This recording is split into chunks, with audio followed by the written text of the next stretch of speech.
ஆனவன் வலுவானவன். பகுதி 1. டோட்டோவின் மெதுவான உலகம். இது ஒரு அழகான பசுமை நிறைந்த காடு. அந்த காடில் ஒரு குட்டி ஆமை வாழ்ந்து வந்தான். அவன் பெயர் டோட்டோ. டோட்டோக்கு எப்போதும் நல்ல மனசு. அவன் யாரையும் காயப்படுத்த மாட்டான். ஆனா டோட்டோ ரொம்ப மெதுவாதான் நடப்பான். அதனால சில விலங்குகள் அவனை பார்த்து சிரிப்பாங்க. ஆனா டோட்டோ ஒரு நாளும் கோபப்பட மாட்டான். அவன் சின்ன சிரிப்போட எப்போதும் சொல்லுவான், நான் மெதுவா போனாலும் நான் நிச்சயமா செல்வேன். அவசரமில்லாடாதான் நல்லது. ஒரு நாள் அவன் வழக்கம் போல மெதுவா நடந்து கொண்டிருந்தான். அப்போ ஒரு குதூகலமா ஓடும் முயல் அருகே வந்தது. அவன் பெயர் ராபிட். காட்டிலேயே வேகமா ஓடக்கூடியவன். ராபிட் டோட்டோவைக் கண்டு சிரிச்சு சொன்னான், அம்மா டோட்டோ, நீ இங்கதான் இருக்கியா? இன்னும் 2 அடிக்கு வர 10 நிமிஷமா? டோட்டோ சிரிச்சான்.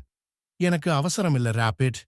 ராபிட் ஆட்டி, நீங்க ஆமைகள் ரொம்ப ஸ்லோ அப்படின்னு சொன்னதும் ஷூன்னு ஓடிப்போனான். டோட்டோ மெதுவாக தன்னுடைய பாதையை தொடர்ந்தான்.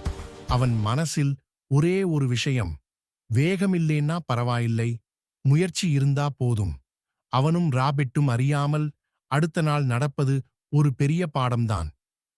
பகுதி 2. ஓட்டப் போட்டியிலான அதிசயம்.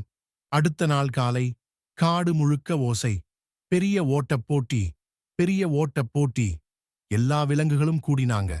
ராபிட் வந்தவுடனே, இந்த போட்டியில் நான் தான் முதல், எனக்கு போட்டி யாரும் இல்லன்னு பெருமையா சொன்னான். அதுக்குள்ளே மெதுவா டோட்டோ வந்தான். அவன் சொன்னான், நானும் போட்டியில் கலந்து கொள்றேன். விலங்குகள் எல்லாம் ஆச்சரியப்பட்டாங்க. டோட்டோ, நீயா? எப்படி ஓடுவே? டோட்டோ சிரித்தான். வேகம் எனக்கு குறைவு, ஆனா முயற்சி எனக்கு அதிகம். ராபிட் கிண்டலா சொன்னான். ஹாஹா, சரி டோட்டோ, நான் பாதியில தூங்கிட்டு வந்தாலும் கூட உன்னை வெல்லுவேன். போட்டி ஆரம்பம். 1 2 3 அப்படின்னு போட்டி தொடங்கிச்சு. ராபிட் சூப்பரா வேகமா ஓடி முன்னே போனான். டோட்டோ மெதுவா, ஸ்டெடியா, டப் டப் டப் என்று அடிக்கடி நடக்க ஆரம்பித்தான். ராபிட் முன்னே சென்று சின்ன ஓய்வு எடுத்துடலாமே நினைச்சு பெரிய மரத்தடியில் படுத்தான். அதுவும் நித்திரை. டோட்டோ அவசரப்படல.